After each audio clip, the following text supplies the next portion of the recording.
बहुत ही भव्य प्रस्तुतियाँ प्रस्तुत की गई और मुझे लग रहा है कि नए कलाकार हैं, फिर भी इनकी सुरीली आवाज और इस भजन संध्या में सबका मन मोह लिया। आपकी सुरीली आवाज से आपको बहुत बहुत बधाई। आप हमेशा तरक्की करें, उन्नति करें। आपके सरपंच देव जी, नवला राम जी और समस्त गांव के मौजूद व्यक्तियों, युवा साथियों और बड़ी संख्या में आई माताएं बहनें, आप सभी बड़ी संख्या में पधार कर इस भव्य जागरण को सफल किया। आप सभी का बहुत बहुत आभार, बहुत बहुत धन्यवाद। अभी भाई भूमाराम जी कह रहे थे कि छोटी सी जागरण, छोटा सा बुलावा कोई छोटा नहीं होता, और आपका गांव बहुत बड़ा है और गांव वालों का दिल भी बहुत बड़ा है, तभी तो तेजा जी महाराज का ये भव्य मंदिर यहाँ आप सब ने सहयोग से, सरपंच साहब के सहयोग से, सभी 36 कौम के लोगों के सहयोग से ये भव्य मंदिर यहाँ गांव के अंदर बनाया। और तेजा जी महाराज की कृपा हम सब पर बनी रहे। सांसरा गांव हर दिशा के अंदर आगे बढ़े और आसपास के गांव में आपका गांव प्रेरणादायक बने, कि सांसरा के लोगों से प्रेरणा लेकर दूसरे लोग भी भक्ति की, इस तेजा जी महाराज के प्रति जो भावना है लोगों की, वो प्रेरणा लेकर सबके अंदर ऐसी भावना रहे। क्योंकि तेजा जी महाराज वो बलिदान के प्रतीक हैं, जो समर्पण के प्रतीक हैं, जो परोपकार के लिए, जो गायों की रक्षा के लिए अपने प्रेरणा का न्यौछावर कर दिया और वचनों के पक्के थे। जब वो गायों की रक्षा करने के लिए जा रहे थे तो रास्ते के अंदर नाग देवता जो अग्नि के अंदर जल रहे थे, तो उन्होंने दया दृष्टि देखी और उनको बचाया। तो उन्होंने बोला कि मेरे को क्यों बचाया, मैं आपको डांसूंगा, आपको डचूंगा। तब तेजा जी ने वचन दिया कि मैं गायों की रक्षा के लिए जा रहा हूँ, मैं वापस आपके पास में आऊंगा और आपका वचन ये पूरा निभाऊंगा। और वही किया। जब तेजा जी महाराज ने लड़ाई के अंदर घायल हो गए और गायें वापस लेके आए, उन लुटेरों को मारकर, और वापस उस नाग देवता के पास में आए, तो नाग देवता ने कोई बोले कि मैं वचनों का पक्का हूँ, अब आपके पास में आया हूँ, अब आपको डसना है तो डसो।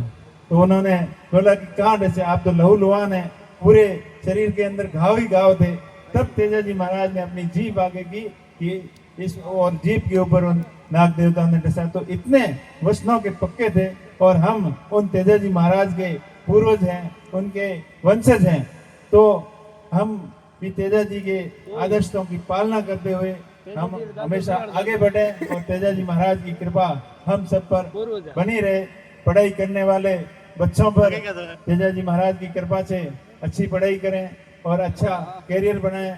जो व्यापारी हैं उनका व्यापार तेजा जी महाराज की कृपा से दिन दुगुना रात चौगुना बढ़े, और तेजा जी महाराज की कृपा किसान भाइयों पर, हम सब पर बनी रहे। हम सभी हमेशा हर एक दिशा के अंदर आगे बढ़ते रहें। और इस मौके पर मैं आप सभी को बहुत बहुत धन्यवाद दूंगा कि जिन भामाशाहों ने इस प्रोग्राम के अंदर सहयोग किया, उनका बहुत बहुत आभार, बहुत बहुत धन्यवाद। और आपने गांव के सहयोग से ये भव्य मंदिर बनाया, ऐसा सहयोग आप हमेशा करते रहें, क्योंकि दान दिए से धन कम नहीं होता, और जिसने दिया है उसका मेरे ख्याल से तो कभी कम नहीं हुआ है। मैंने खुद ही आजमाइश करके देखा, आप लोगों में भी आपने देखा है, तो देने वाले का कभी कम नहीं होता। आपका भव्य मंदिर बन गया है, और ऐसे ही मैं आपसे अपील करूंगा कि इसी प्रकार आपकी स्कूल भी अच्छी है, लेकिन उसको और अच्छी बनाएं। सभी स्कूल के क्लासरूम को डिजिटल क्लासरूम बनाएं।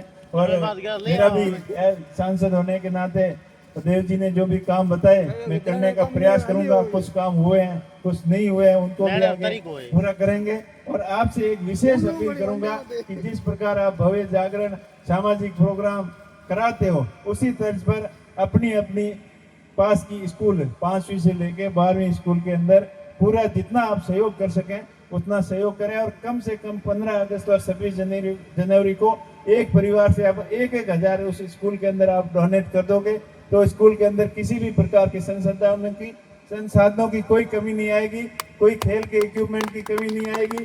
और इसके सहयोग से अपन अध्यापक की भी व्यवस्था कर सकते हैं। जैसे कोई विषय अध्यापक कम है तो जन सहयोग से करके, क्योंकि वही अपना सच्चा धन है।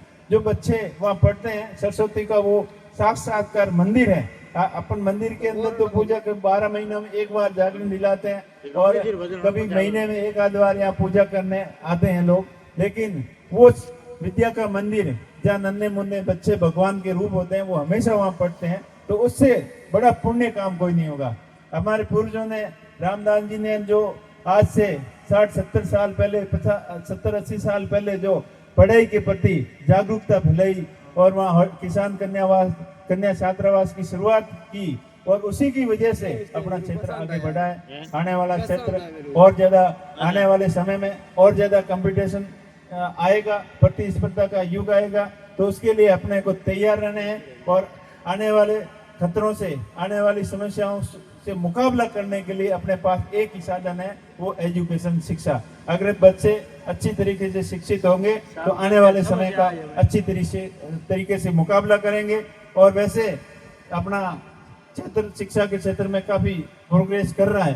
पहले एक ऐसा जमाना था जब बाहर से शिक्षक आके यहाँ बाड़मेर के अंदर पढ़ाने के लिए आते थे और आज उसके उल्टा हो गया। आज यहाँ के बच्चे यहाँ से सेलेक्ट होकर दूसरे जिलों में जाके भी नौकरी कर रहे हैं। ये बदलाव शिक्षा के प्रति जागरूकता से आया है। मेरा कहने का मतलब है अपन और ज्यादा इसके प्रति जागरूक होना है, क्योंकि वो बाड़मेर जिला जो हर दृष्टि से पिछड़ा माना जाता था, पिछड़ा क्योंकि प्रोग्रेस की दृष्टि से पिछड़ा था, लेकिन मान सम्मान और मेहमानबाजी और एक दूसरे की आओ भगत और अपनायत में बाड़मेर जिला नंबर 1 था, अभी है और आगे भी रहेगा। इसके साथ साथ अगर अब देखें तो पहले बच्चे स्कूल पढ़ते थे, हम और देव जी जब स्कूल जाते थे उस समय हमें कोई मास्टर पूछता था कि बच्चे पढ़ के क्या करोगे, क्या बनोगे, तो सबसे पहले बोलते थे कि फौजी बनूंगा, पुलिस वाला बनूंगा, पटवारी बनूंगा और मास्टर बनूंगा।